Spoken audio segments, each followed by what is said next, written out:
மிக பெரிய குறை ஒன்று இன்று சரி செய்யப்படுகிறது. பிரச்சனை தீரலன்னு சொல்லி தவம் இருந்தீங்களே,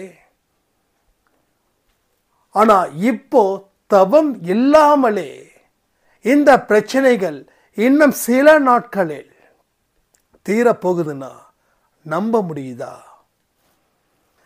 பல அற்புதங்கள் உங்க வாழ்க்கையில நடப்பதற்கு மிக தடையா இருப்பது நீங்களே. உங்களுக்கு எதெல்லாம் நடக்கணும்னு நீங்க நினைக்கிறீங்களோ அதை தயவு செய்து மறந்துடுங்க. இதை நான் சொல்லல, சாயப்பாவே சொல்றாரு. சில விஷயத்தை மறந்தாலோ சில விஷயத்தை அப்புறம் நடக்கட்டும் அது வரைக்கும் நான் பொறுமையா இருக்கிறேன்னு சொல்றதாலேயோ மட்டும்தான் உங்களுக்கு அந்த விஷயம் திருப்பி நடக்க வைப்பாரு. நாம சில இடத்துல பிடிவாதம் பிடிக்கக்கூடிய குழந்தைகளா மாறி இருக்கோம். கடவுள் எத்தனையோ விஷயத்தை சொல்லியும் அதை கேட்காம நாம பிடிவாதத்தின் முதல் படியில இருக்கிறோம். இது கடவுளுக்கு மிகுந்த வருத்தத்தை கொடுக்குது. காலத்தை தயவு செய்து கடக்க வேண்டாம். நாட்கள் இன்னமும் குறைவா இருக்கு. செய்ய வேண்டிய வேலைகளும் அதிகமா இருக்கு. உங்க ஊர்ல இருக்கிறவங்களும் உங்க உறவுகளும் உங்க நண்பர்களும் உங்களை ஏளனமா பேசுவதற்கு காரணம் இந்த சில விஷயத்தை தான். இதை நீங்க சரி பண்ணிட்டா உங்க வாழ்க்கையில ஹிமாலய வெற்றியை நீங்க பெற முடியும். இது வெற்றி நிச்சயம், சாயின் சத்தியம். இந்த பதிவை முழுவதும் கேளுங்கள். ஓம் சாயிரா சாயிரா, ஓம் சாயிரா சாயிரா, ஓம் சாயிரா சாயிரா, அன்பே சாயிரா, பேரன்பே சாயிரா, அகிலம் தளிக்க ஆத்மா விழிக்க அனுதினம் சாயிரா, எங்கள் அன்பே சாயிரா. ஒன்றே இறைவன், ஒன்றே பூமிக்கென்றும் சாயிரா, சரணம் சாயிரா, நன்றே செய்து வாழ்வோம், நாம் ஒன்றே செய்து வாழ்வோம், அன்பே சாயிரா.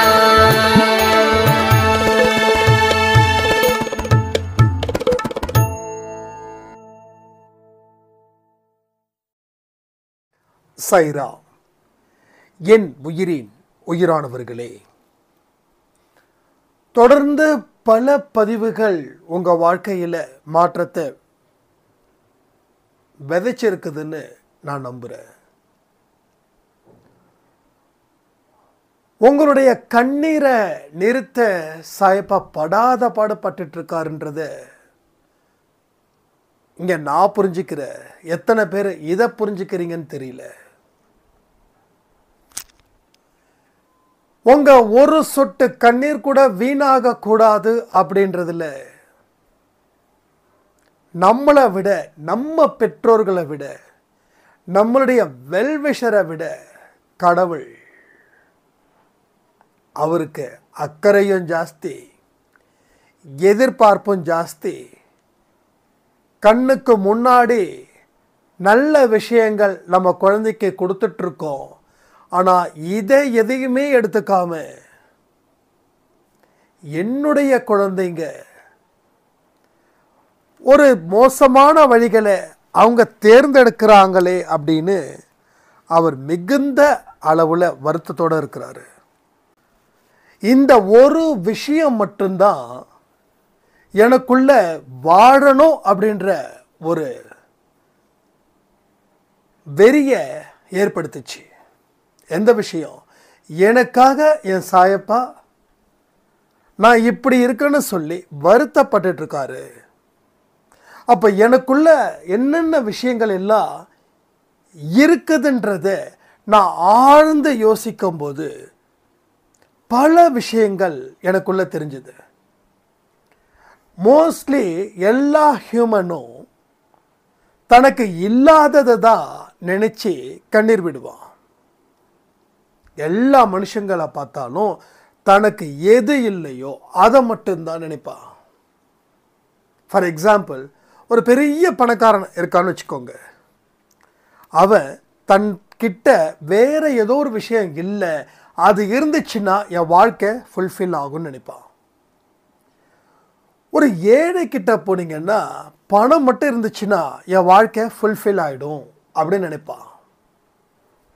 அப்போ பணக்காரனும் நிம்மதி அடையலை, ஒரு ஏழையும் நிம்மதி அடையலை. இருக்கிறத வச்சு நிம்மதியாக வாழ நமக்கு வழி தெரியல. அப்போ கடவுள் சொல்கிறாரு, உனக்கு இந்த விஷயங்கள்லாம் இருக்குது, இந்த விஷயம் இந்த நிலை கூட மற்றவங்க இல்லாமல் இருக்காங்களே, உனக்கு ஏன் இதை நீ பயன்படுத்திக்கல? உன் வாழ்க்கையில் நீ ஏன் இதை சிறப்பாக ஆக்கிக்கல? இதெல்லாம் நீ கொடுத்ததை நீ முழு அளவில் பயன்படுத்தினா தானே உன் வாழ்க்கையில் நீ என்ன நினைக்கிறியோ அதை நான் கொடுக்க முடியும் அப்படின்னு. அப்போ நமக்குள்ள விஷயங்கள் யோசித்து பார்த்தா, நம்ம எது இல்லையோ அதில் மட்டும் நம்ம கவனத்தை வைக்கிறோம். இருக்கிறது மேலே கவனத்தை வைக்கல. இருக்கிறது மேலே கவனத்தை வச்சிருந்தா இல்லாதது எதுவோ அதுவும் கிடைச்சிடும். அப்போ இல்லாதது மேலேயே கவனத்தை வச்சுறதால இருக்கிறதும் நம்மளை விட்டுட்டு ஓடி போயிடுது. பல பேரோட புலம்பல் இதுதான். போன வருஷத்தோட இந்த வருஷம் சரியில்லை. சரி, இந்த வருஷம்தான் இப்படி சொல்கிறாங்கன்னு பார்த்தா, போன வருஷமும் என்ன சொல்லுவாங்க தெரியுமா, அதுக்கு முந்தின வருஷம் சரியில்லை. இப்படி ஒவ்வொரு மனுஷனும் போன வருஷம் சரியில்லைன்றதை மட்டும்தான் ஒரு வார்த்தையாக ஃபிக்ஸடாக எழுதி வச்சிட்டான். அதாவது இன்று போய் நாளைக்கு வானா எப்படா நாளைக்குன்னு தெரியாது. ஏன்னா தேதி போட மாட்டான், டேட்டு போட மாட்டான், நேரம் போட மாட்டான், எதுவுமே குறிக்க மாட்டாங்க. ஸோ அது போல் இப்படிப்பட்ட வாழ்க்கைகள் இருக்குது.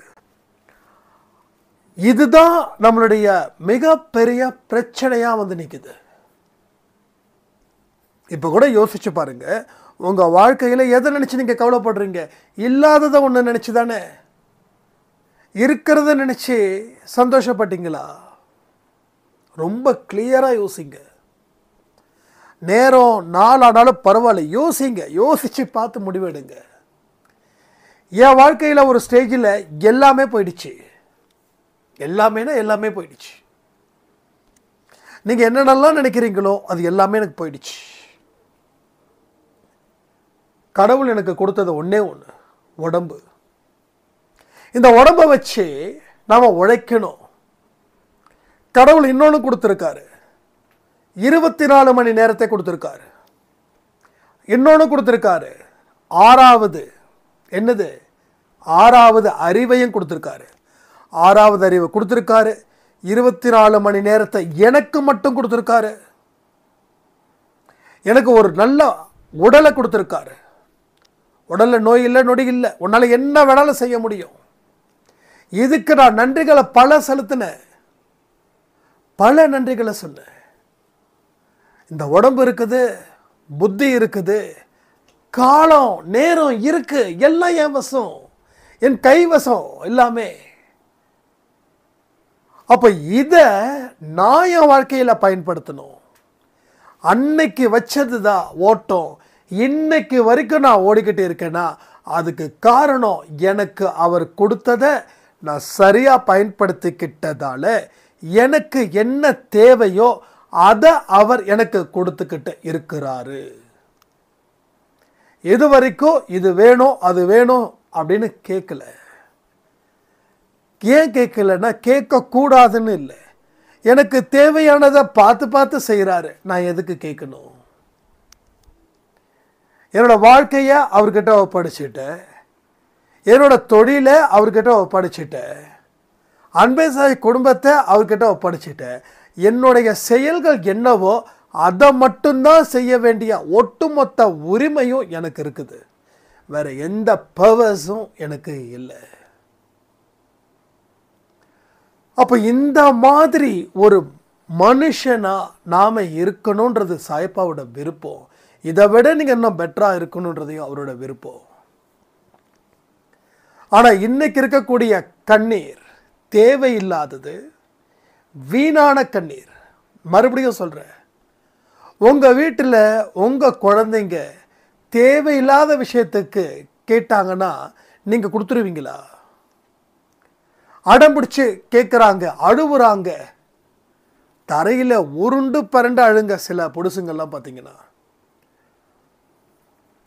இப்பெல்லாம் எந்த பொடுசும் சாஃப்டே கிடையாது, எல்லாம் ரகலை தான். அவ்வளவு ரகலை பண்ணுதுங்க வீட்டுக்குள்ள.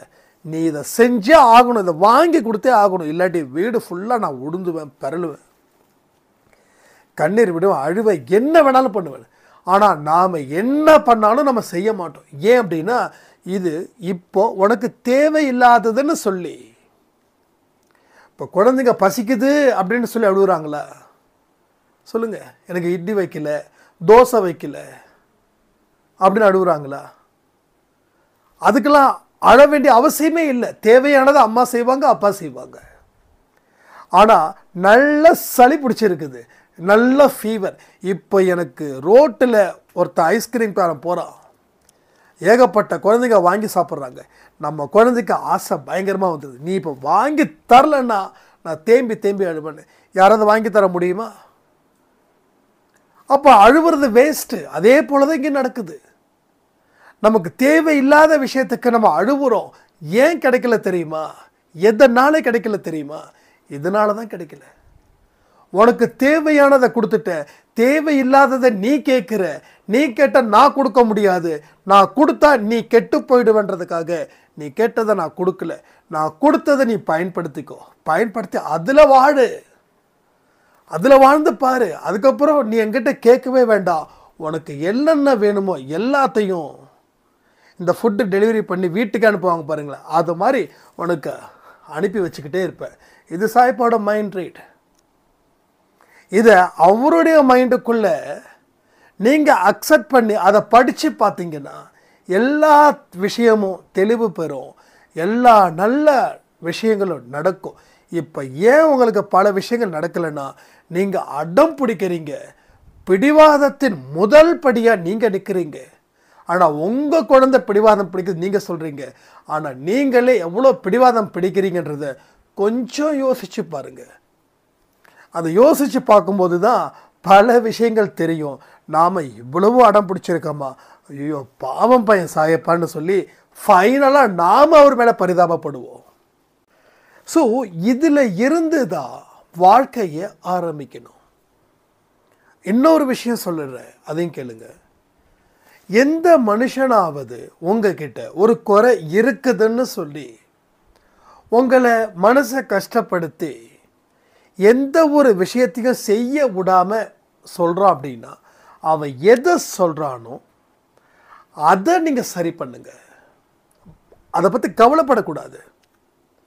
நான் இன்னும் சுருக்கமாக சொல்லணும்னா, என்கிட்டயே சில பேர் நீ ஏன் கொஞ்சம் கருப்பாக இருக்க, கொஞ்சம் கலர் கம்மியாக இருக்க அப்படின்ற மாதிரிலாம் ஸ்கூல் படிக்கும்போது என்கிட்ட நிறைய பேர் சொல்லுவாங்கன்னு நம்ம அம்மா வந்து அடிக்கடி சொல்லுவாங்க.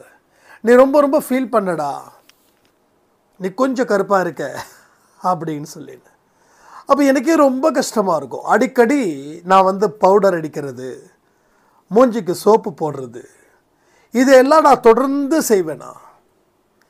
அப்போ ஒரு சடன் ஸ்டேஜுக்கு மேலே எனக்குள்ளே ஒன்று தோணுச்சு, கருப்பாக இருக்கிறது ஓகே, ஆனால் வந்து கருப்பால் நம்ம அசிங்கமாக இருக்கிறோமா அப்படின்னு நினைக்கும்போது ஏதோ ஒரு விஷயங்கள் நமக்குள்ள மனசுக்குள்ள ஒரு சட்டுன்னு ஒரு தீ மாதிரி பரவுச்சு. இல்லை அப்படிலாம் இல்லை, நம்ம கலர் முக்கியம் இல்லை, நம்முடைய ஆக்டிவிட்டீஸ் நமக்கு ரொம்ப முக்கியம், நம்முடைய ஆட்டிடியூட் ரொம்ப முக்கியம். நாம் கலர் மோசமாக இருக்குது, கலர் இல்லைன்றதுக்காக நம்ம ஆக்டிவிட்டீஸும் நம்மளோட ஆட்டிடியூடும் ரொம்ப குறைச்சிக்கிட்டோம் அப்படின்னா நமக்கே நம்மளை பார்த்து பிடிக்கல. ஸோ கலர் இப்படி தான், இதை மாற்ற முடியாது ஆனாலும் நம்மளுடைய அட்ராக்ஷனை கொஞ்சம் மாற்றலான்னு அன்னைக்கு எனக்காக சில விஷயங்களை செஞ்சது இன்னைக்கு வரைக்கும் அது ஆட்டோமேட்டிக்காக இருக்குதுன்னா யோசிச்சு பாருங்கள். அப்போ என்னை மட்டம் தட்டு சில பாயிண்ட்டு வச்சாங்க. நாம் அதில் இருந்து எப்படி வெளிவரதுன்னு பயப்படலை.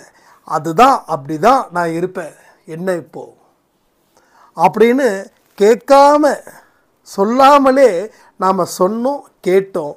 பல விஷயங்கள் நமக்குள்ளே தோணுச்சு, செஞ்சோம். அதை நம்ம சிறப்பாக்கணும். அப்போ எந்த ஒரு விஷயமும் நம்மளோட ஆக்டிவிட்டீஸ் நம்ம ஆட்டிடியூடில் தான் இருக்கே தவிர ஒரு அப்பீரன்ஸில் நிச்சயமாக இல்லை. அப்பீரன்ஸில் நிச்சயமாக கிடையாது. ஸோ மட்டப்படுத்துவதற்குன்னு பலர் வருவாங்க. மட்டப்படுத்துவதற்கு பலர் ஒன் பை ஒன்னாக நிற்பாங்க. எனக்கு தெரிஞ்ச ஒரு பெண்ணு, என்னோட பல்லு ரொம்ப மேலே எடுப்பாக இருக்குது, ரொம்ப அசிங்கமாக இருக்குது இல்லை அப்படின்னு சொன்னாங்க. நான் ஒரே வார்த்தை தான் சொன்னேன், இது அசிங்கம் நினைக்காதீங்க, இது நிச்சயமாக அது அசிங்கம் இல்லை. இது அசிங்கம் நினைக்கிறவங்க உருவத்தை பார்க்குறாங்க, அப்பியரன்ஸை பார்க்குறாங்க, அவங்க நமக்கு தேவையில்லாதவங்க. ஆனால் இதை பற்றி யோசிக்காதீங்க, கவலைப்படாதீங்க. உங்களுடைய ஒர்க்கில் கான்சன்ட்ரேஷன் பண்ணுங்கள். உங்களுக்குன்னு என்ன கடவுள் அமைச்சு கொடுத்துருக்காரோ அதில் நீங்கள் ஃபோக்கஸ் பண்ணுங்கள். ஆட்டோமேட்டிக்காக இதுதான் உங்களுக்கு மிகப்பெரிய ஒரு அழகாக மாறும் ஃபியூச்சர்லன்னு அவங்களுக்கு அதே மாதிரி சொல்கிறாங்க. எல்லாருமே என்கிட்ட இப்போது இதை ஒரு குறையாக பார்க்காம ஒரு நல்ல ஒரு எக்ஸ்ட்ரா ஒரு பியூட்டியான பார்க்குறாங்க அப்படின்னு. அப்போது உருவத்தை பார்க்குறவங்க தான் ஜாஸ்தி, நீங்கள் இல்லைன்னு சொல்லவே இல்லை. ஆனால் அவங்கள கூட நம்மால் மாற்ற முடியக்கூடிய மனசக்தி நம்மக்கிட்ட இருக்குது. முடியும்னு நினச்சா முடியும், முடியாதுன்னு நினச்சனா ஒன்றுமே செய்ய முடியாது. அப்போ உங்களுடைய குறைகளை பலர் பேசுவார்கள். குறையே இல்லைனாலும் குறை இருக்குதுன்னு இந்த உலகம் நம்ப வச்சு அழ வைக்கத்தான் செய்யும். நம்ப வைக்கும், ரொம்ப எளிதில் நம்ப வைக்கும். தொடர்ந்து பல விஷயத்தை சொல்லிக்கிட்டே இருக்கும், இப்படி இப்படி இப்படி இப்படின்னு. அதாவது பல பொய்களை சொல்லி அதை உண்மையாக்க ஒரு பெரிய கூட்டம், பெரிய முயற்சி இங்கே நடக்குது. பட் நாம் அதுக்கு இடம் கொடுத்தாதான் அதுக்கு நடக்கும். திரும்பவும் சொல்கிறேன், நாம் அதுக்கு இடம் கொடுத்தா அது நடக்கும். இடம் கொடுக்கலன்னா அது தோத்து போயிடும். அப்போ இடம் கொடுக்காம இருந்து பாருங்களேன். ஸோ பல விதமான வழிகள். அப்போ திரும்பவும் சொல்கிறேன், எது இந்த உலகத்தில் உனக்கு இல்லையோ அது இல்லைன்னு நீயும் பேசுவ, இந்த உலகமும் பேசு. இந்த உலகம் பேசுறதால தான் நீ பேசுகிற. இந்த உலகம் பேசலைன்னா நீ பேச மாட்ட. அப்போ மற்றவங்களுக்காக கொடுக்கக்கூடிய ஒரு விஷயத்தை அதில் இருக்கக்கூடிய தன்மைகளை பார்த்து நாம் யோசித்து முடிவு பண்ணணும். மற்றவங்களுக்காக நம்ம வாழக்கூடிய வாழ்க்கையை வாழ முடியாது. உங்ககிட்ட 10 பேர் குறை சொல்கிறாங்கன்னா அந்த 10 பேர்கிட்ட நீங்கள் ஒரு குறை சொன்னீங்கன்னா அவங்க ஏற்றுக்க மாட்டாங்க. ஆனால் நீங்கள் ஏற்றுக்கணும்னு அவங்க நினைப்பாங்க. இதுதான் பெரிய பிரச்சனை. இதற்குத்தான் நம்ம இவ்வளோ விஷயங்கள் செஞ்சுக்கிட்டே இருக்கோம். ஏன்னா சின்ன ஒரு விஷயம் கூட தன்னுடைய குழந்தைங்களுக்கு நேர்ந்திடக்கூடாதுன்னு சாயப்பா விரும்புகிறார். இங்கே பாருங்கள், உங்கள் வாழ்க்கையில் எத்தனையோ குறைகள் அடுக்கடுக்காக வந்திருக்கும். அத்தனை விஷயத்தையும் ஒவ்வொரு மனுஷனும் செஞ்சுக்கிட்டே இருப்பாங்க. சரி, இப்போ ஒரு விஷயம் நடக்குது, அந்த விஷயம் ஒரு பெரிய குறையாக இருக்குது. இப்போது இந்த குறையை உங்கள் சொந்தக்காரர்கள், இந்த ஊரில் இருக்கிறவங்க பேசுவாங்க. சரி, இது முடிஞ்சதுக்கப்புறம் மறுபடியும் பேச மாட்டாங்கன்னு நினைக்கிறீங்களா? இன்னொரு குறைய இருக்குதான்னு பார்ப்பாங்க, அதை பேசுவாங்க. ஸோ பேசிக்கிட்டே இருக்கிறது இவங்களுடைய வேலை. அவங்க வேலையை அவங்க சிறப்பாக செய்கிற மாதிரி நாம் எதையுமே கண்டுக்காமல் நம்முடைய வேலைகளை சிறப்பாக செய்யணுன்ற அக்கறை நமக்கு இருக்கணுமா இல்லையா? ஸோ அவர்களோட வாயை மூட முடியாது. ஒரு வாயை மூடணுன்னா முடியலாம், பல வாய் திறந்து கிடக்குது, பேசிக்கிட்டே இருக்கோம். அப்போ ஒவ்வொருத்தவங்களுக்கும் நீங்கள் பதில் சொல்லி உங்கள் காலத்தையும் நேரத்தையும் வீணாக்கணுமா? இல்லை, இதெல்லாம் தேவையில்லாத வேலை, எனக்கு தேவையான விஷயத்தை நான் செய்துக்கிறேன், என் வாழ்க்கையை மாற்றத்தை நான் தானே ஏற்படுத்திக்கணும் அப்படின்னு நாம் அதை நினச்சி கடந்து போகணுமா? நீங்களே யோசித்து பாருங்கள். அப்போது நிறைய புரிதல் உங்களுக்குள்ள புரிய வரும். ஸோ எல்லா விஷயத்தையும் இன்று நாம் மாற்றுறோம். நம்ம கிட்ட இருக்கக்கூடிய குறைய வச்சு நாம் முன்னேற போகிறோம். ஊர்வாயை அடைக்க போகிறோம். யாரை பற்றியும் கவலைப்படாத ஒரு வாழ்க்கையை வாழ போகிறோம், சாதிக்க போகிறோம். எத்தனை பேர் அன்பை சாய் குடும்பத்தில் கை கோர்க்குறீங்கன்னு சொல்லுங்கள். இனி வருத்தப்பட மாட்டேன்னு நீங்கள் சாய்ப்பா முன்னாடியே சொல்லணும். சொல்வதற்கு உங்களுக்கு தைரியம் இருக்குதா? எனக்கு வருத்தப்பட மாட்டேன்னு சொல்கிறதுக்கெல்லாம் தைரியம் இருக்கணுமா அப்படின்னு நீங்கள் கேட்கலாம். ஆனால் கடவுள்கிட்ட எந்த ஒரு விஷயத்த சொன்னாலும் அதை செய்யணும். அப்போ தைரியத்தோடு உங்களால் சொல்ல முடியுமான்னு என்னுடைய கேள்வி. அப்போ என்றைக்குமே ஒரு விஷயத்தை நல்லா முடிவு பண்ணிக்கோங்க. நீங்கள் கடவுள்கிட்ட எந்த ஒரு விஷயத்த சொன்னாலும் அதை செய்ய முயற்சி பண்ணுங்க. நீங்கள் ஒரு விஷயத்த சொல்லிட்டு அமைதியாக இருந்தீங்கன்னா அவர் நினைப்பார், நம்ம ஏதோ குழந்தை நம்மக்கிட்ட சொன்னாங்க, ஆனால் இந்த குழந்தை எதுவுமே செய்கிற மாதிரி இல்லை, நாமளும் எத்தனையோ விஷயத்தை யார் யார் மூலமோ நம்ம உணர்த்துகிறோம் அப்படின்னு. ஃபார் எக்ஸாம்பிள், இன்றைக்கி ஒரு விஷயம் நடந்தது, நான் அதை சொல்ல மறந்துட்டேன். என்ன தெரியுமா? நாம் நேற்று ஒரு விஷயம் சொன்னோம், பணக்காரர் பணம் சேருவதை பற்றி. அந்த ₹1 காயின் வச்சு நீங்கள் தினமும் செய்யணும் அப்படின்னு. ஸோ இன்றைக்கி ஒரு சாய்ராமுடைய வீட்டில் ஒரு பெரியவர், அவங்க ரிலேட்டிவ், அவங்க வீட்டுக்கு வந்திருக்காங்க. வீட்டுக்கு வந்த உடனே அவங்க ஒரே வார்த்தை சொன்னாங்களாம், உன் நிலைமை சீக்கிரமாக சரியாயிடும், கடவுளோட பாதத்தில் ₹1 வச்சு துணியை போட்டு கட்டி விடு அப்படின்னு. அண்ணா, என்னால் என்ன சொல்கிறதுனே தெரியல. அவங்க சொன்ன உடனே நம்ம அன்பை சாயில் கேட்டது இந்த அம்மாவுக்கு எப்படி தெரியும்னு நான் கேட்டேன், நீங்கள் ஏதாவது யூடியூப்க்கு இதை பார்க்குறீங்களான்னு. அந்த பாட்டியம்மா என்னை பார்த்து சிரித்தாங்க. யூடியூப்பா? அது எனக்கு என்ன தெரியும் அப்படின்னு சொல்லி. அப்போ தான் தெரிஞ்சுது அவங்களாம் பார்க்கலன்னு. ஏன்னா சாயப்பா ஒரு விஷயத்தை உறுதிப்படுத்துகிறாருன்னா அது சம்பந்தமே இல்லாமல் ஒருத்தவங்க அவங்ககிட்ட பேசுவாங்க. அப்போது இவங்க என்ன பண்ணுறதுன்னு கேட்கல, இப்படி பண்ணலாமுன்னு சொல்லலை. ஆனால் எதையுமே சொல்லாமல் எதுவுமே கேட்காம அந்த ஒரு வயசான அம்மா சொல்கிறாங்க, ₹1 காயினை, நம்ம காயினை வைக்க சொன்னோம், அவங்க ₹1 காயினை துணி போட்டு முடித்து வச்சு கடவுளோட பாதத்தில் வச்சு நீ தினமும் அதை பார்த்து சாமி கும்பிடு அப்படின்னு. இப்பயும் சொல்கிறேன், மூட நம்பிக்கையை நம்ம வளர்க்கலை, இது சத்தியமாக மூட நம்பிக்கை இல்லை. இங்கே யாராவது அப்படி நினச்சிங்கன்னா தயவு செய்து அது கிடையாது. இது என்ன சொல்கிறேன்னா, நமக்குள்ளே இருக்கக்கூடிய ஒரு சக்தி நம்மளை வழி நடத்துதுன்னா அதற்கு சில விஷயங்கள் செய்யணும். அப்போ இந்த காயின் இங்கே வச்சா மட்டும் குபேரன் வந்துடுவாரானா சத்தியமாக அது கிடையாது. அந்த காயின் வைக்கும் போதெல்லாம் நமக்கு எந்த கஷ்டமும் இல்லை. நம்ம வீட்டில் பணம் பொருளுது. பணம் என்னது? பொருளுது. பீரோ ஃபுல்லாக பணம் இருக்குது, லாக்கர் ஃபுல்லாக பணம் இருக்குது. வீட்டில் வச்சுருக்கக்கூடிய அத்தனை அம்மா இந்த சின்ன சின்ன டப்பாலெல்லாம் வச்சுருப்பாங்க. இதில் ₹10, அதில் ₹50, ₹10 ஒரு ரேஞ்சிலையும், 50 ஒரு ரேஞ்சிலையும், 100 ஒரு ரேஞ்சிலையும், 500 ஒரு ரேஞ்சிலையும் இருக்கும். அப்புறம் நமக்கு ₹500 வேணும்னு சொல்லி மம்மிக்கிட்ட இருக்கிறது நமக்கு தெரியும். சரி, இந்த மம்மிக்கிட்டேருந்து ஒரு ஆட்டையை போடணும்னு சொல்லி நம்ம முகத்தெல்லாம் ரொம்ப சோர்ந்து போய் வச்சுப்போம்.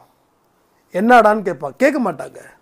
ஏன்னா அவங்களுக்கு தெரியும் இவன் எதுக்கோ ஒரு நாடகத்தை சிறப்பாக நடத்தி என்கிட்ட இருக்கக்கூடிய ₹500 இவன் பிடிக்கிட்டு போகிறான் அப்படின்னு. நம்மளும் உடாப்படியாக பார்ப்போம். அப்படியே ஃபோனை மொபைலில் சுவிட்ச் ஆஃப் பண்ணிவிட்டு நம்ம பேசுவோம். என்கிட்ட சுத்தமாக கையில் காசே இல்லைடா, ஒரு ₹500 இருந்தால் கொடுக்க முடியும். ஏன்னா வெளியில் கேட்க மாட்டோம். நம்ம அம்மா கிட்ட இருக்கும்போது எதுக்கு ₹500 வெளில கேட்கணும்? ஒரு ₹500 இருந்தால் குடுறா, நான் கொடுத்துட்றேன்டா, ரொம்ப அர்ஜென்ட்ரா, இப்போ கொஞ்சம் மெட்டீரியல் வேறு எடுக்கணும், வண்டிக்கு பெட்ரோல் வேறு போடணும். அப்போயும் இந்த அம்மாவோட காதில் கேட்காது இப்படி இருக்குது. ஏன்னா எவ்வளவோ ட்ராமாக்களை பண்ணிட்டோம். அப்போ ஃபைனலாக ஒருத்தர் சொல்ல, அம்மா ஒரு 500 ரூபா கொடுங்களேன், இப்போ என்ன ஆகிட போகுது அப்படின்னு. ஏண்டா என்னமோ எவன்கிட்டே கேட்டுட்டு இருந்த, எவனுக்கு கொடுக்க மாட்டேன்னு சொல்லிட்டாங்களான்னு. இல்லைம்மா கொடுத்துருவானுங்க, பட் எல்லாம் வந்து கொஞ்சம் வேறு ஊரில் இருக்கிறதம்மா சொல்கிறாங்க. இப்போ என் கிட்டே இருக்கக்கூடிய 500 ரூபா உன் கண்ணை உறுத்துது, அவ்வளோதானே, இந்தா அப்படிமா நாளைக்கு கொடுத்துட்றேம்மான்னு. நீ கொடுத்த லட்சணம்லாம் போதும், நீ எனக்கு டென்ஷனை கிளப்பாது, இந்த எடுத்துகிட்டு ஓடு அப்படின்வாங்க. அப்போ பார்த்தா அதுக்கு ஒரு டப்பாவாக இருக்கும். அப்போ எல்லாத்துக்கும் நம்ம காசு எடுக்க மாட்டோம், ஆனால் அந்த டப்பாவில் காசு இருக்குதுன்னு தெரியும்.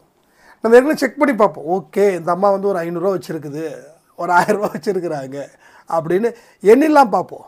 ஆனால் எடுக்க மாட்டோம், ஏன்னா எடுத்த தப்பு, அது வந்து திருட்டு, வீட்டுக்குள்ளேயே திருடுறதுன்றது ரொம்ப தப்பான விஷயம். அதாவது நல்லா கெட்டவன் தான், ஆனால் கெட்டவன்லேயும் ஒரு நல்லவன் இருப்பான் இல்லையா, அது மாதிரி. அப்போ அது மாதிரி பணம் பொருளை போகுதுன்னு அர்த்தம். அப்போ நம்ம அதை பார்த்து அதை பூஜை பண்ணும்போது, நான் இனிமேல் நிம்மதியாக இருப்பேன், என் கடன்கள் இல்லை, நல்ல அருமையான வாழ்க்கை, என்கிட்டையும் பணம் இருக்குது, என்னையும் எல்லாரும் மதிப்பாங்க அப்படின்ற ஒரு மதிப்பு உங்களுக்கு உள்ளே வரும்போது உங்களுக்குன்னு ஒரு தைரியம் பிறக்கும் பாருங்க. அந்த தைரியம்தான் உங்கள் வாழ்க்கையே மாற்ற வந்தது. புரியுதா உங்களுக்கு? அதனால் என்னடா இது அன்பேசில் ஒரு ரூபாய் எல்லாம் வச்சு நம்ம கயிறு கட்டுறதை கூட தப்புன்னு சொல்கிறோம் இல்லையா? கையில் கயிறு கட்டுறது, காலில் கயிறு கட்டுறது, இதெல்லாம் தப்புன்னு தான் சொல்கிறோம். ஆனால் ஒரு தேவை நம்ம மனசில் இருக்கக்கூடிய ஒரு விஷயந்தான். அதாவது இன்னமும் சொல்கிறேனே, அந்த காலத்தில் ஏன் வந்து கயிறு கட்டுறாங்கன்னா, நீ பயந்துருக்க, இந்த கயிறு கட்டுனா உனக்கு கெட்ட சக்தி வராதுன்னு நம்மளை நம்ப வைக்கிறதுக்காக அந்த கயிறு கட்டப்பட்டது. இதுதான் விஷயம். நமக்கு வந்து ஒரு உறுதி. ஆனால் இப்போ ஒரு கயிறு இல்லை, 10 கயிறு. அப்போ முதல்ல கட்டின கயிறு வேலை செய்யாதா? 2வது கட்ட கயிறு தான் வேலை செய்யுதா? சரி, 2வது கட்டின கயிறு வேலை செய்யலை, 3வது கட்ட, அப்போ எந்த கயிறு தான் வேலை செய்யுது? எந்த கயிறு வேலை செய்யலை. அப்போ நம்ம மனசில் பெயரளவுக்கு கட்டிக்கிட்டோம். ஸோ பக்தியும் பெயரளவுக்கு இருக்கே தவிர நம்பிக்கைக்குரிய வகையில் இல்லை. நம்ம ஒன்று சொல்லியிருந்தோம், ஒரு ரோஜாப்பூ செடியோ இல்லை செம்பருத்தி செடியோ வைங்க, அதில் வந்து எத்தனை பேருக்கு தெரியுமா வாழ்க்கையில் ஒரு பெரிய ஒரு விஷயம் கிடச்சிருக்கு. அதை கூட நம்ம 1-2 பேர் வந்து நீங்கள் என்ன அதை பண்ணுங்கன்றீங்க, இதை பண்ணுங்கன்றீங்க, அப்படி இப்படின்னு சொன்னாங்க. நம்ம அவங்களுக்கெல்லாம் பதில் கொடுக்க வேண்டிய அவசியமே இல்லை. ஏன்னா நம்மளுடைய நம்பிக்கையை வெளிப்படையாக பார்ப்பதற்கு ஒரு இடம் தேவைப்பட்டது, அதை நாம் செஞ்சோம் இங்கே. அப்போ புரிஞ்சிக்காமல் நிறைய பேர் நம்மக்கிட்ட பேசுனாங்கன்னா அவங்கக்கிட்ட நம்ம தனிப்பட்ட முறையில் பேசணுன்ற அவசியமே கிடையாது. 2 பேர் 3 பேர் தான் அப்படி இருந்தாங்க. பட் நம்ம வந்து பதிலே சொல்லலை. அந்த கமெண்ட்டு கூட நம்ம வந்து ரிப்ளை கூட பண்ணவே இல்லை. அந்த கமெண்ட் அப்படியே தான் இருக்கும் யூடியூப்பில் கூட. இப்போல்லாம் எதுக்குன்னா கடைசியில் கன்ஃபியூஸ் ஆகிடக்கூடாது. நான் 1 ரூபாய் காயின் கட்டினேன், எனக்கு வந்து நான் பணக்காரர் ஆகிறேன்னா, அந்த 1 ரூபாய் ஏன் பார்க்குறீங்கன்னா, எதுக்கு பார்க்குறீங்கன்னா, உங்கள் மனசில் இருக்கக்கூடிய வழிகள் அப்படின்றது இல்லை, அது கடவுள் தூக்கி போட்டுட்டாரு, பாரத்தை அவர் எடுத்துக்கிட்டாரு. எடுத்துக்கிட்டதுக்காக திருப்பி கொடுக்கக்கூடிய ஒரு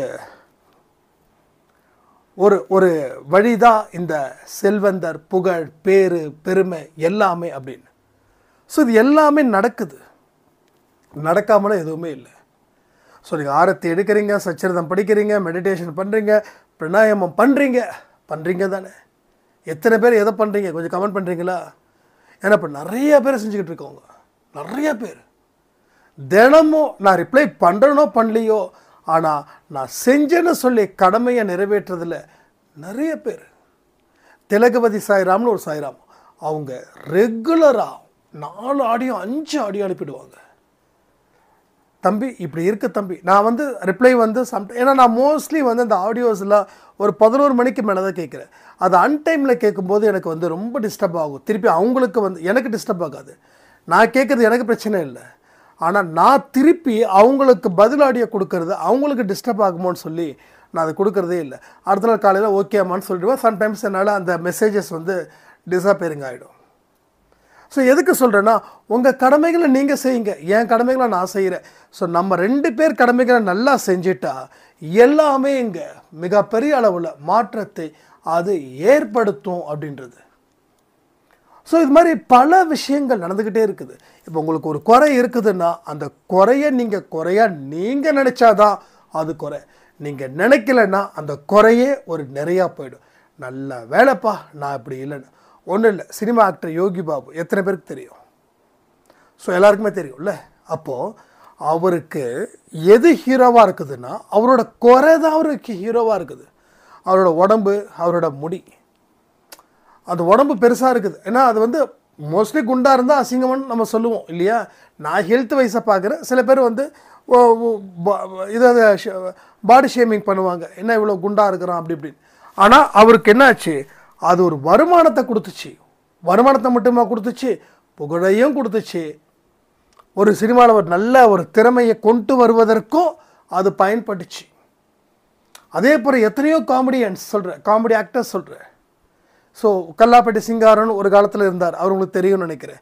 ஸோ இது மாதிரி அவங்களுடைய இன்னும் ஏதோ சம்திங் நிறைய பேர் இருக்காங்க. குண்டு கல்யாணம், இவங்கெல்லாம் அந்த காலத்தில் இருக்கக்கூடிய காமெடியன்ஸ் இவங்கெல்லாம். ஏன்னா இந்த அடிக்கடி இந்த சிரிப்பொலி அதெல்லாம் வந்து நம்ம பார்ப்போம். அப்போ வந்து இதெல்லாம் யார் யாருன்னு தெரிஞ்சுக்கும் போது ரொம்ப ஃபஸ்ட் கிளாஸான காமெடிஸாக இருக்கும். அப்போ என்னென்னா அந்த உருவம், அதாவது எந்த உருவத்தை இந்த உலகம் கேலியும் கிண்டலும் செஞ்சதோ அந்த உருவந்தான் அவங்களுக்கு புகழையும் தந்ததுன்றது தான் இதனுடைய கான்செப்ட். ஸோ என்ன கருப்புன்னு சொல்லி ஒதுக்கி வச்சவங்க இடத்துல இது கருப்புலேயும் இப்படிப்பட்ட ஒரு ஆக்டிவிட்டியை வைக்கலாம், ஒரு சுறுசுறுப்பாக இருக்கலான்னு சொல்ல வந்தது தான். ஆக நம்ம பொய்யை உண்மையாக்கலை, பொய்யை வந்து உண்மையாக்கலை. உண்மை வந்து பல பேரால் பொய்யா மாற்றப்பட்டுச்சு. அதை திருப்பியும் உண்மைன்னு நம்ம சொல்ல வச்சோம், அவ்வளோதான். அப்போது நீங்களாக ஒரு விஷயத்தை உருவாக்கி அதில் வெற்றி அடையும் போது உங்கள் வாழ்க்கையில் ஒரு மகத்துவமான சக்தி உங்களுக்கு வந்திருக்குதுன்றத நீங்கள் அதை உணரும் போது தான் உங்களுக்கு தெரியும். ஸோ அந்த மாதிரியான வாழ்க்கையை நாம் இங்கே வாழ்ந்துக்கிட்டு இருக்கோம் அப்படின்னும் போது நம்ம கடவுளுடைய அனுகிரகம் பெற்ற குழந்தைகளாக வேறு இருக்கும். ஸோ கூடுதல் பலம், அதாவது ஒரு நம்மளுடைய பலம் மட்டுமே இருக்கும். ஆனால் இன்னொரு ஸ்டேஜில் போனால் கடவுளோட பலமும் சேர்ந்து இருக்கும். அப்போது உங்கள் பலம் ப்ளஸ் கடவுள் பலம் ரெண்டும் சேர்ந்துச்சு, ரெண்டும் ஒரு அண்டர்ஸ்டாண்டிங்குள்ளே இருந்துருச்சுன்னா உங்களை வீழ்த்த ஒருவனாலும் முடியாது. அப்படிப்பட்ட இடத்துல நீங்கள் செம்மையான ஒரு வாழ்க்கையை வாழ்ந்து சாதிப்பீங்கன்றது மட்டும் நிச்சயம். புரியுதா உங்களுக்கு? ஸோ இந்த மாதிரியான விஷயத்தை தான் நான் திருப்பி திருப்பி உங்ககிட்ட சொல்லிக்கிட்டே இருக்கேன். உங்களோட குறைகளை பெரிதுபடுத்தாதீர்கள். குறைகளே உங்களுக்கு நிறையா மாறும். ஏன்னா ஒவ்வொரு நிமிஷமும் ஒவ்வொரு நொடியும் சாயப்பா உங்களை தொடர்ந்து வாட்ச் பண்ணிக்கிட்டே இருக்காங்க. ஸோ பண்ணக்கூடிய பூஜை முறைகள் எல்லாத்தையும் மனப்பூர்வமாக செய்யுங்க. எல்லா விஷயங்களும் உங்களுக்கு நல்லது மட்டுமே தான் நடக்கும். அதை பற்றி நீங்கள் கவலைப்படவே வேண்டிய அவசியமே இல்லை. அதே போல் இன்றைக்கி காலையில் நம்ம வந்து ஒரு ஆடியோ வந்து கொடுத்துருந்தோம். இது அன்பே சாயில 12 மணி ஆடியோவில். அந்த ஆடியோவை கேட்க முடியாதவங்க நிச்சயமாக கேளுங்க. ஏன்னா உடைந்து போய்விடுவாய் அலட்சியம் வேண்டாம் சொல்லியிருக்கோம். நம்ம டைட்டிலை பார்த்து யாரும் தயவு செய்து பயப்படாதீங்க. ஏன்னா நம்ம என்ன பேசியிருக்கோமோ அதனுடைய ரிலேட்டடாக தான் டைட்டில் வைக்கிறோம். இப்படியா நீங்கள் டைட்டில் வச்சிங்க, அதை பண்ணிங்க, இதை பண்ணிங்க, வியூஸாக. இங்கே பாருங்கள், ஒரே ஒரு விஷயம் சொல்கிறேன். இந்த வியூஸ்க்காக, நம்ம புகழுக்காக இதெல்லாம் நிச்சயமாக இல்லை. நாம் பேசக்கூடிய விஷயங்கள் என்னவோ அதை பேஸ் பண்ணி தான் இங்கே டைட்டில் வைக்கிறோம். ஸோ டைட்டிலுக்கும் உள்ளுக்குள்ளே இருக்கக்கூடிய விஷயத்துக்கும் சம்பந்தம் இருக்குது, இல்லாமல் இங்கே எதுவும் வைக்கல. அதனால் சில பேர் வந்து டைட்டில் இப்படி வைங்க அப்படி வைங்கன்னு சொல்ல வேண்டாம். அது என்ன அந்த டைட்டில் வைக்கணுமோ அது கடவுளோட பொறுப்பில் தான் நம்ம விடுறோம். ஸோ இப்படி பண்ணால் நல்லாயிருக்கும், இப்படி பண்ணால் வியூஸ் போகும், அதை பற்றி நம்ம கவலைப்படவே இல்லை. வியூஸ் போகணும் அப்படின்னா, அதாவது இந்த ஸ்பிரிச்சுவல் பேஸில் இருக்கக்கூடிய வியூஸை விட அரசியல், அடுத்தவங்களை கேலி கிண்டல் பண்ணுறது, வேறு என்னென்னமோ ஒரு விஷயங்கள்லாம் இருக்குது, அதெல்லாம் நம்ம செய்யலாம். இதில் இருக்கக்கூடியதான் அங்கேயே பண்ண போகிறோம். ஆனால் நமக்கு அதில் எந்த விருப்பமும் சுத்தமாக இல்லை. ஏன்னா கடவுள் கொடுத்தது, எனக்காக நிர்ணயிக்கப்பட்டது இந்த விஷயங்கள் தான். இதை நீ சரி பண்ணு, எல்லாமே உனக்கு நல்லதே நடக்கும்னு சாயப்பா விரும்புகிறாரு. அதை தான் நம்ம சரி செய்து கொண்டு இருக்கிறோம். ஸோ பல விஷயங்கள் இப்படிப்பட்ட விஷயங்களால் தான் நாம் வந்து மாறி இருக்கோம். அப்போ டைட்டில் போடுறதால வாழ்க்கை மாறாது. டைட்டில் போட்டு உள்ளே என்ன இருக்குதுன்னு நீங்கள் பார்க்கணுன்றது தான். அதுக்காக இந்த ஆடியோ எனக்கு தேவையில்லை, அந்த ஆடியோ எனக்கு தேவையில்லைன்னு சொல்ல வேண்டாம். ஏன்னா ஒரு பதிவிலையும் நம்ம பல விஷயத்தை பேசிகிட்டு இருக்கோம், பல விஷயத்தை. அப்போ ஒரு 5 நிமிஷத்துக்கு ஒரு தடவையும் ஒரு கான்செப்டை பேசிக்கிட்டே இருக்கோம், ஒவ்வொன்று சேஞ்ச் ஆகிக்கிட்டே இருக்குது.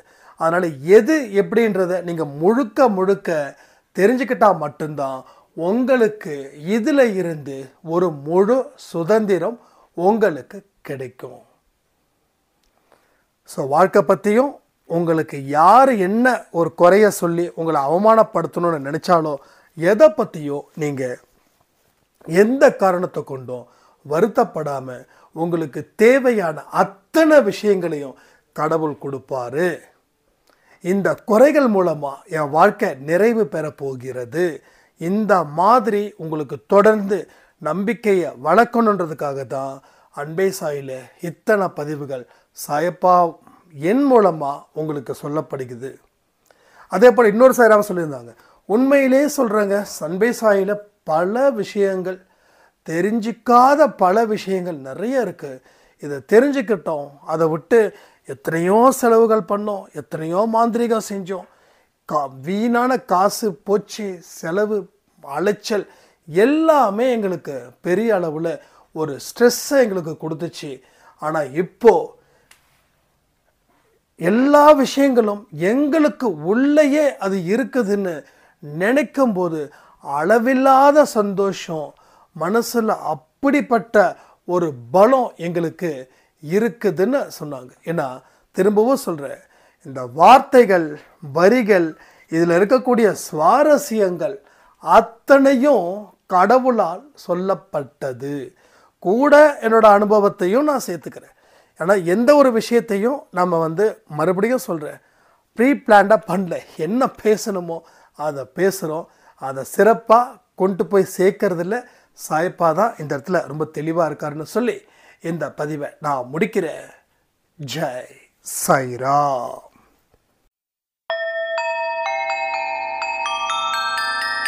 ஓம் சாயிரா சாயிரா ஓம் சாயிரா சாயிரா ஓம் சாயிரா சாயிரா அன்பே சாயிரா பேரன்பே சாயிரா அகிலம் தளிக்க ஆத்மா விழிக்க அனுதினம் சாயிரா எங்கள் அன்பே சாயிரா